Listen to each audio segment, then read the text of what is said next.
Welcome that you tuned in. Today we have our guest Zack, but let me first introduce myself. So I'm Daan Bakker. I'm in charge of growth at S4D. So I'm talking to a lot of new brands and existing brands to see how they can leverage tech to be more successful, aka make more profit. Zack, can you maybe introduce yourself, what you do at Herbies Pizza?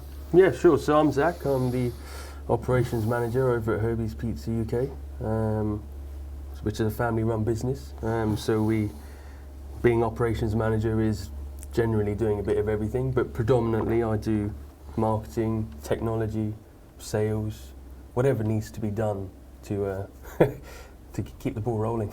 Nice.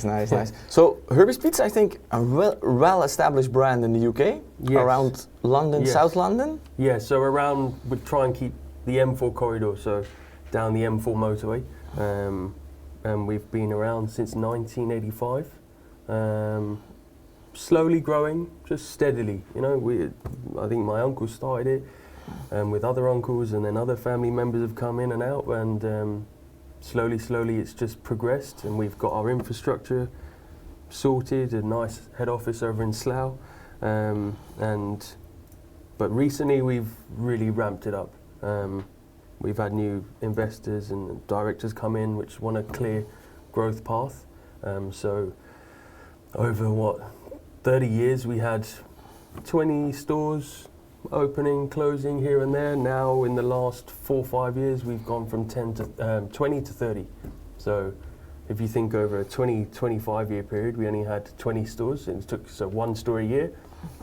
And in the last 2-3 years even, it's been about 7 or 8, and 3 this year. We'll hopefully hit 30 by the end of the year, we're confident. Nice. I might more with VP growth, so I like always to hear about growth. So today we will talk about how Zack was looking into the market and maybe what's missing, and how to improve on the tech side. And then tech, we talk about the POS system. In the UK they often call it the ePOS. Yeah, ePOS, and then the e-commerce, and e-commerce being your website, your app, and how to bring that all together. So coming then to that first question, how did you identify, now it's time to change? Because I think you got a new CEO 3 or 4 years ago, new energy into the company. I think it's, at the end of the day, we're a franchise. So we work for our franchisees, and we have to listen to them and understand their needs. And a lot of them were complaining about, the system, the old ePOS system, and wanted something new, something vibrant. Service wasn't great with the old company that we were using. So one, you have to listen to what they want. Equally, as a brand, we wanted to be proud of what our site looked like, and we weren't for a long time. You're almost embarrassed about showing it off, so we needed to change something. But equally, it's very difficult to try and get a load of franchisees to adopt a whole new ePOS, a whole new website. It comes with a lot of challenges, as you can imagine. Yeah. But so we knew we wanted to change that, and also wanted simple things like an app. A lot of companies, you could get an app separate, and then you've got another thing to look at and understand and work with, whereas we were trying to get it all in one place to make management of it easier, and also give a bit more flexibility to the franchisees and how they run their stores. And it was time. It was definitely time. And maybe a part of it is, of course, you see the rise of the platforms, the Just Eat Takeaway. In Dutch, I think it's Thuisbezorgd, Uber Eats, Deliveroo. What is your vision on these platforms towards your own platform, like the Herbies website, the Herbies app? Yeah, I think one of the biggest things with those companies is that they obviously charge a lot of commission, right? Yeah. But if they've got a product that works better than your own in-house product, it's very hard, one, to get your franchisees not to promote them, and equally the customers, the end customer, that they're going to think, well, hold on, the Uber system or the Just Eat website is so much easier to use than the Herbies website. So we were like, we need to have something that can compete or is better. I think our website is better than some of those companies, because it's obviously focused just to our product. those other aggregators, they've got burgers and pizzas and pasta and cookies. They sell everything nowadays on Uber. Your local shopping, you can do it.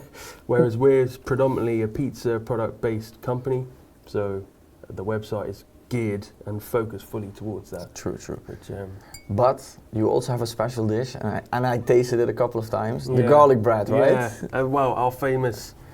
It's a famous product. I think most people, as I said, we've been around since 1985. So many generations of people in our areas where our stores have been have grown up with that garlic bread. And you can ask anybody that's ever tried it, they're like, yeah, that's the best. May not always be the healthiest thing for you, but everything nice in life is bad for you in some way. Comes with a cost, right? Yeah. So, we're very proud of it, and everyone loves it. True. But coming back to having your own website, your own app, I think one point, and I know you like data. We spoke about it a lot. So how does that help also on the data side? Well, before, because we had an ePOS here and a website hosted by someone else, and even that was in a two-part way because there was a back end, and so I had to go to so many different places to get what should be easy to get data nowadays anyway. And whilst we were doing it, because that's all we knew, we had to change something, and bringing it all into one place, easily accessible from in my office on the laptop, or even for franchisees, they've got an app that they can check on sales, out the door times, things like that will help the operation of their store. So yeah, we needed to move that quickly, very quickly. Yeah, you told me that you look at the Power BI a couple of times a week, and it also helps you in the conversations with the stores, right? Can you explain that maybe a bit? Yeah, so obviously franchisees, when they're in their store, all they see is a certain thing. They see the product going out, they see the quality, and they feel sometimes that something may not be working, but they don't understand what it is that's going on there. So they're very like, oh well, this offer you didn't work. What's the point of that? Now I'll say, hold on, give me a minute, and I'll get the laptop out, I'll pull out the Power BI, and I can show them in real time, this was the offer, this is what it generated you, this is how many people used it. So it kind of gives us a bit of strength in the sense of dealing with those flippant comments that sometimes franchisees make. And also, on the flip side, in a positive way, we can work together and we can show them, look guys, here are all the deals that you guys have done. These ones have worked best. Why don't we focus on these ones? Whereas before, I would have to, I'm sure you're familiar with TeamViewer, but we used to have to get TeamViewer, get the login details, dial into that store, then there was a password, then I had to get the report, sometimes the manager password or Didn't work. supervisor, so then what should be a 5-minute task ended up being a half an hour task. And is then the question, do you always do it then, right? And exactly, then you just stop doing it. And I'm like, so now, and obviously I'm a bit weird, I like data. I've always been interested in numbers and figures and percentages. So having all of that in front of me is almost like I can just get lost in it. But it's good because then can you make an analysis? Yeah. To have data somewhere you can access it. Yeah. No, it needs to be accessible because you have the data to manage the franchisees. But I also think as a headquarter to make the strategy right. Yeah, and at the end of the day, as I said, we're a family-run business. I've been with Herbies for 15 years. Like, I'm very proud of the company. I'm very proud of our product. Very proud of our brand. So often I'm doing all these things to try and increase sales, not just for the franchisees, of course that's our main job, but also because I want to say, look, we did this thing, we as a team at the head office, we've worked out that this deal is going to work, we've got data to prove that it should work, afterwards we can prove you that it has worked. It's easy. Cool. It's easier now anyway. Yeah, true. If we talk deals, besides pizza, we also both like football, so we spoke about it. Yes. Good for Herbies that England reached the final. Yes. Unfortunately for the Dutch people, you beat us. Yeah. But how was the Euros and what did you do regarding marketing, data? So again, it helps that your team is good at the moment. We should have won. You're talking about England, huh? Yeah. Your team's good as well. But it helps that your team's good because it allows you to take a punt on certain offers, right? So we did a Euros offer, which was for throughout the whole tournament, you could get a percentage off, but on England game days, we gave them more discount. In the thought that we hope, all right, they should get to the quarterfinal, at least semi-finals. That's a good amount of discount that the customers are getting. And the more they progress, the more people find out about the deal. So it kind of builds a buzz, not only that England are getting to a final and then let us down. But anyway, but yeah, it's good to have those types of offers that you can, and then also see with the data that I can check, okay, that's working. You can even tell which games mean more to certain people by how many redemptions that they've had on that game. So now we know, okay, England versus Holland is a good game. So now next year, or next time in the World Cup or the Euros or the Nations League's going on at the moment, I think you can put an extra offer out there just because you know from last time that game performed well. And you did that via email, app? Yeah, so we had that email coupons set up, push notifications through the app, which was easy. So we kind of did it in two ways. We did emails at the beginning of the week, for example, to remind everybody of the offer that's already running throughout every day. And then on game days, England game days, we had push notifications just to really remind everybody that don't forget your extra discounts today. Yeah. And again, create a hype. Yeah, of course. Herbies are giving more discount. Let's order Herbies. What's better than watching your national team play with a nice slice of pizza, right? And your friends. Yeah, of course, yeah. So back to the serious stuff. So as a headquarter, you need to make decisions, build that strategy. And yeah, you decided to move away from your ePOS system that you were using 20 years, right? Yeah. So can you maybe take me back, like when, what, why was the moment that you say, hey, it's time to look into other systems? Yeah. Well, it was, as I said earlier, we knew our product that we had wasn't good enough. And so as I said, there was a sense of embarrassment, but also, like I mentioned, we had new directors come in that are really hungry for growth. And you need a product. We've got, at Herbies, we've done everything else. The infrastructure we have for franchisees, our head office, our supply chain, everything is good. But the one thing that was letting us down was our website. And if you're trying to grow your business and convince franchisees to part way with their money to invest in your company, you've got to have everything top notch. And so it was almost from a sales point of view, trying to... But then more the B2B sales. Yeah. But also B2C, of course. It's both. Yeah, but predominantly B2B is you're trying to... You need a product that they will think, yeah, that looks good. Yeah, okay, I see why we're going to invest with these guys. So, yeah, having the new directors come in, now we've got everything covered. We've got a great ePOS system, great website, great infrastructure. As I said, product has always been good. That's why we've been around for so long. So now when you meet these people, you just say, I like to just keep it short. I'm like, just go and look at our website. Just take a look. Trust me, you'll love it. And most people are like, oh yeah, okay, I see what these guys are talking about. Whereas before, I would never mention our website. I would say, yeah, we got a website, yeah, and obviously a lot of it was an app.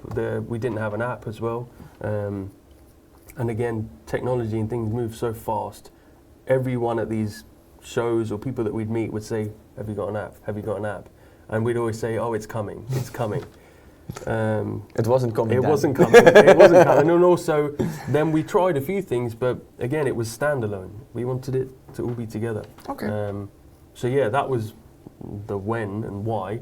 And then obviously, as I said, with a franchise, you have a responsibility to look after your franchisees. So we did a lot of research into other companies, other ePOS companies, but the biggest challenge we knew we faced was trying to get people, our franchisees, to adopt a new system after 20 years of using one. So the challenge was, how are we going to find something that isn't too different? And luckily, we met a couple of years ago, and you said, hey, Zach, this is a system, and it's predominantly based off of a system you're already familiar with. And that was kind of music to my ears, because I was like, okay, we've got the app, we've got the website, we've got an ePOS system that doesn't require too much training.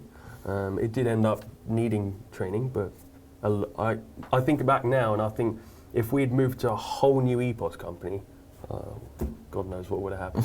Because it was relatively difficult to move to you anyway, but I was like, that was similar. Could you imagine if we'd moved to someone different and it was totally, I'm very glad we came to you guys, let me put it that way. But then, as you talk about franchisee business, and we all know you become a franchisee because you are an entrepreneur, right? Yeah. And we spoke a lot about that, it's a specific type of business, right? Yeah. So how did you, because I believe, how did you involve all your franchisees in like getting them excited and to be ready for that move? I think it comes from the top. We were excited at the head office. Yeah. I was excited being the guy who took on the project, but even the directors, we were all excited to have this come in. So I think when you're excited about a product, it comes across, it's like the garlic bread I was talking about. Like, yeah. I'm proud of it, so I'm excited to tell everybody about it. So when it came to this system, we were so excited to put it into place that when it was come time to explain to the franchisees, we're just like, guys, look, we've got something really cool here that's really going to help us grow, take us to the next level. And obviously I met you guys and you showed me the system. I learned it as best I could. You guys helped and understood what our needs were and convinced me. So I was comfortable to then go to them and say, look, they've got this under control. Okay, so in other words, how do you make sure that that everybody at Herbies, the franchisees, the headquarters, trust the process? Because that is still, what was the key ingredient in that? Well, it's just trust at the end of the day, and obviously you helped me explain to the franchisees some of the benefits of the system that it can do that the others couldn't do before.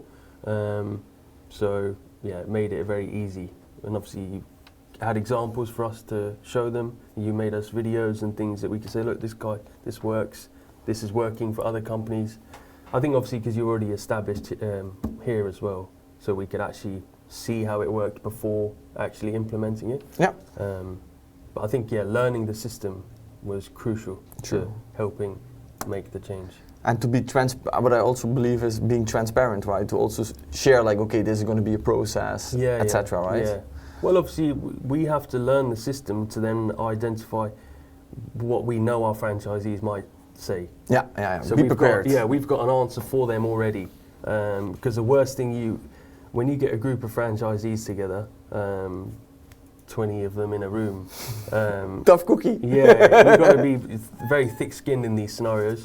And so my main focus was, okay, I know that they're going to want this, they're going to want that. I know they're going to struggle with these things. So let me just make sure that I can actually have all these answers in place beforehand to take that stress away from them. Because it's already going to be a big move for them to move the whole ePOS system over and to train their staff and educate themselves on. And again, these people they're entrepreneurs and they're businessmen, but some of them aren't technological, right? So, yeah, exactly. You've got to make sure it's a smooth transition for them. But it was good fun. I think everybody was excited. When we had the first meeting, as I said, because we were excited, the way we sold it to them, I think they were all very excited after. Sure. Everybody left very positive, which is a good thing. Obviously cutting commissions and things like that. If you're saving a franchisee money, they're going to be happy. So as long as you lead with that, that's always a good start. True. But I understood from you needed to be patient because you got a lot of repetitive questions from the guys. Yeah, well, I think I remembered when I was, because it's so strange, right? I came, we met, I've learnt the system. It's almost like I've got to sell it on your guys' behalf for myself to my franchisees. So I went round to all the stores. Anything that they hadn't asked me already at the franchise meeting, I said, look guys, go away, think about it, and I'll come round and we'll speak to everybody. But I remember my sales pitch to them was, it's going to be difficult, just trust me, trust that these guys are innovators in what they're doing, and also just understand that it will be a difficult change. It's like going, and what I kept saying to everybody was, it's like having Apple phone.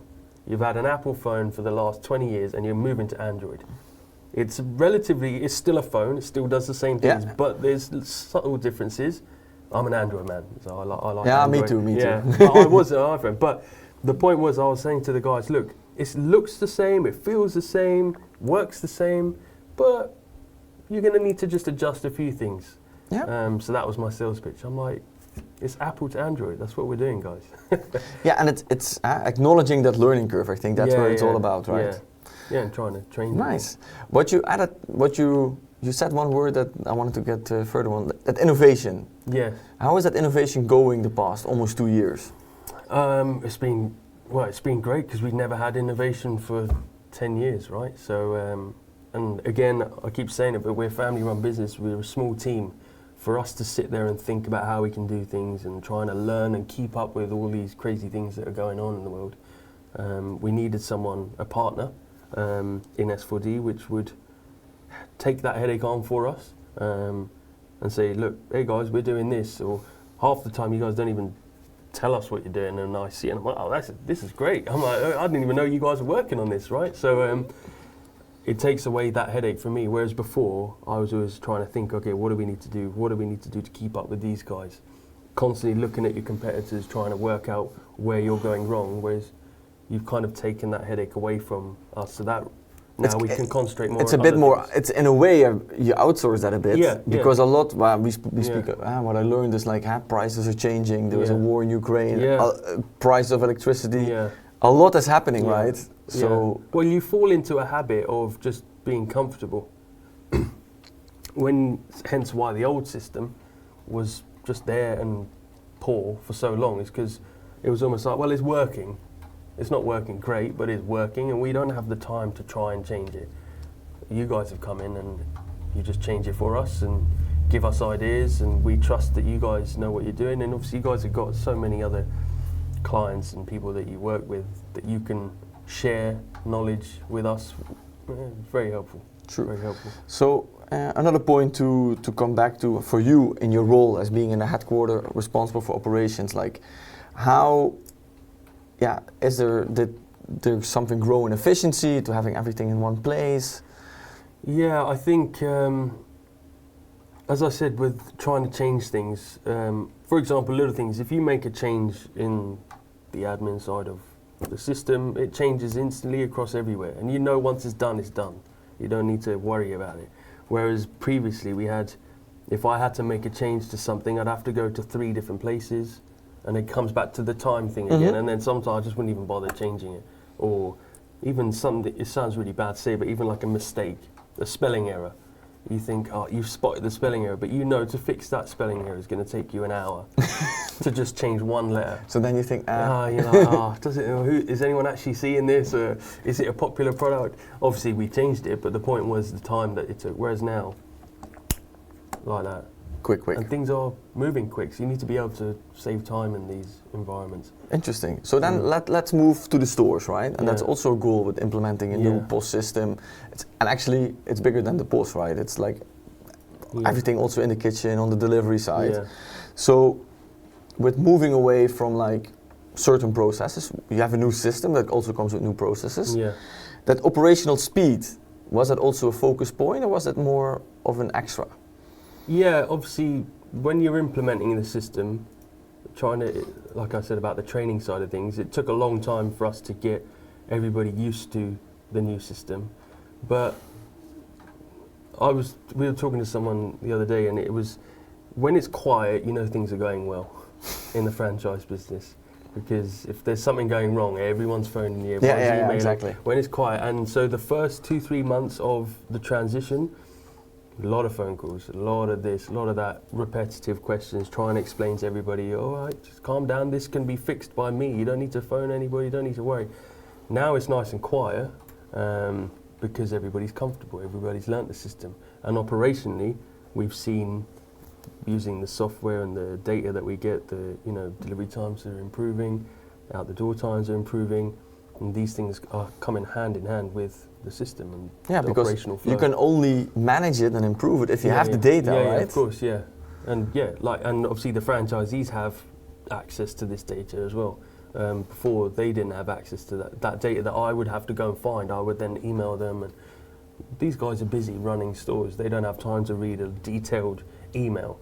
But now they've got an app. They can open their app. They can check live times of what's going on in their store, or flick back a day. And they'd be like, okay, well, why was the sale low that day? Oh, okay, well, we've had really slow out the door times. Let me phone the manager, see what happened. They've got data that they can use to actually positively change the operation of their stores, whereas before they never had that. Yeah. Which is helpful. And it also creates good competition between the franchisees, because this data is, certain parts of this data is accessible to all. Yeah, then you the have other like the franchisees. leaderboards and all of that. So it's good fun. We didn't think it would be as competitive as it was. Okay. But it's been really fun, because sometimes people get, for example, some of the stores he might be at the top all the time. And then the other guys are looking at him and they're like, okay, what's he doing different? What's that? But then he's almost like, I don't want to be at the top because everyone's looking at me. Right? Really? Yeah. I would be proud to be on the top. Yeah, no, I would be. And obviously deep down he is, but sometimes you get nervous that you get bad energy or something like that, you know? And so, but yeah, it's created a really good, even one of the directors who has a store himself, he used to get calls because his store was the first one we moved over. And so everyone was like, oh, your store's doing really well. Oh, it's because you're the boss, blah, blah, blah. But no, it was because he was using it. And then that made the other guys use it. They're like, okay, well, we know we're doing good, but we need to show everybody else we're doing true. good. So they started using if you go back into the bigger process, that pilot store is key in that, right? Oh, yeah. There you need to tweak and make the internal process better. Yeah. And when that you have that showcase, that helped, right? Oh, 100%. We learnt a lot in that first day when we switched over in that one store. I think we spent through 2-3 months, I think, the process of getting everything ready to be able to go live. Yeah, and also in the check, like how does your current system work compared to us, and what are the gaps, there was a lot of explain work. it. Yeah, there was a lot of work involved. But in that first day we switched that system on, I think we solved 3 months worth of problems in 2 hours. True. And obviously you guys sent your team down, so it was good to have them with us. And then we spent, I think we'd planned to go live all that week, but we realised we weren't ready, so we nailed down these issues. A couple of days, I think we did it the following week, but we moved at the time 20 stores over within 2 weeks, I think we did it. 2-3 weeks or something. Which goes to show how easy it really is. But it's also because there was the preparation, I believe. Yeah, of course. Yeah. There a lot of hard work went into it from our end and your guys' end to make sure it was smooth. Perfect. Let's dive a bit into innovation. We touched a bit upon it, right? But then I want to go back, because in a way you also need to educate maybe the rest of the team or the franchisees. So especially on that, the platforms versus your own orders. How did that education go? Because you see that what I'm learning often is that stores want to push big discount on the platform, but then bottom line you need to see, hey, what's the profit on that order? Yeah, of course. What is your role in that? Well, essentially we see those other platforms as purely just marketing tools for us now. It's a way for us to just have our name out there as much as possible. So our name is on Uber, our name is on Just Eat, it's on Deliveroo, but we don't push them in terms of marketing. So a lot of our stores don't do any promotions or paid ranking things in those companies, because they know that our website is a lot less commissions, and if anything, it's better.